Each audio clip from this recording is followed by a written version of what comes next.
Hey everyone, Assalamu alaikum and welcome to my new video.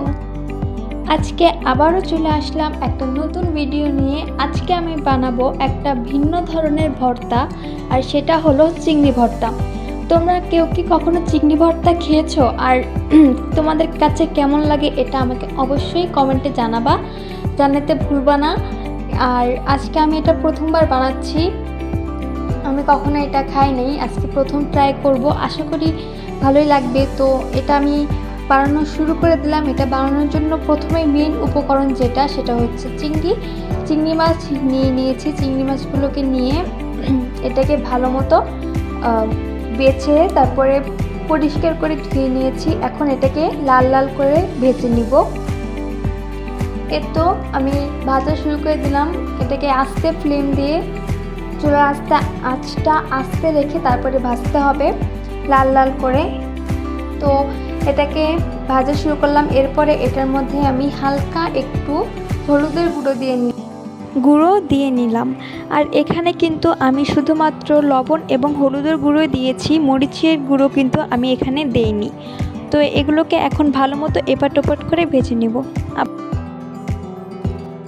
এটাকে দেখো আমি ভালো মতো ভেজে নিচ্ছি। এটাকে ভাজার পর আমি কয়েকটা রসুন কেটে নিব, ছিলে নিব, কারণ এখানে রসুনও দিতে হয়।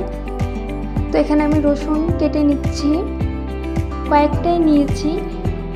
তো এটাকে কেটে নেওয়ার পরে এখন আমি একটা প্লেটের মধ্যে সব কিছু দেখো নিয়ে নিয়েছি। এখানে আমি এক সাইডে আমি পেঁয়াজ এবং মরিচ আলাদা করে ভেজে নিয়েছি, যেটা তোমাদেরকে দেখানো হয়নি।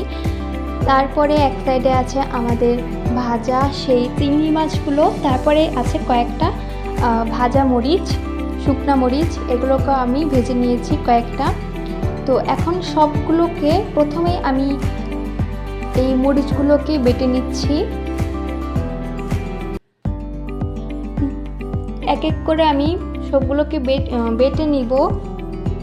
আর এই পাটায় বাটলে কিন্তু স্বাদটা আলাদাই আসে, অন্যরকম একটা স্বাদ আসে এবং খেতে আরও বেশি ভালো লাগে। এর জন্য আমি সবসময় পাটাতেই বাটার চেষ্টা করি সব ধরনের ভর্তা, এতে করে স্বাদ অনেক গুণ বেশি আসে। তো এখানে আমি আস্তে আস্তে সবগুলো খুব সুন্দর মিহিন করে বেটে নিব।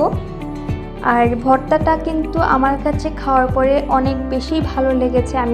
আমি ভাবছিলাম যে তেমন একটা ভালো লাগবে না, বাট আমার কাছে আসলে অনেক বেশি ভালো লাগছে। তোমরা যদি কেউ খেয়ে থাকো, তোমাদের কাছে কেমন লাগে আমাকে অবশ্যই জানাবা।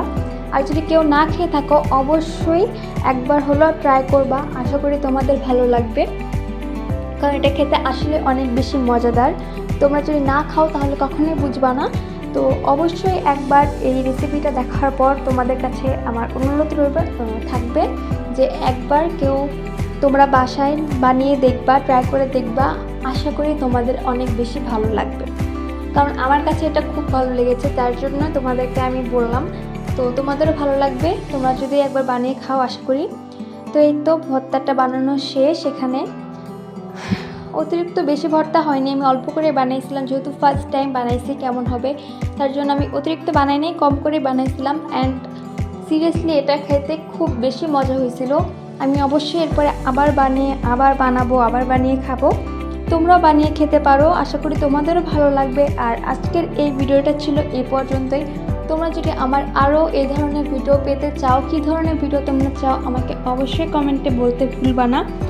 আর আজকের ভিডিওটা যদি ভালো লেগে থাকে আমার চ্যানেলটিকে সাবস্ক্রাইব করে এবং আমার ভিডিওতে লাইক দিয়ে অবশ্যই আমার পাশে থাকবা। আর আজকের ভিডিওটা এতক্ষণ পর্যন্ত দেখার জন্য সকলকে অসংখ্য ধন্যবাদ। সকলে সুস্থ থেকো, ভালো থেকো এবং আমার জন্য দোয়া করো। আল্লাহ হাফিজ।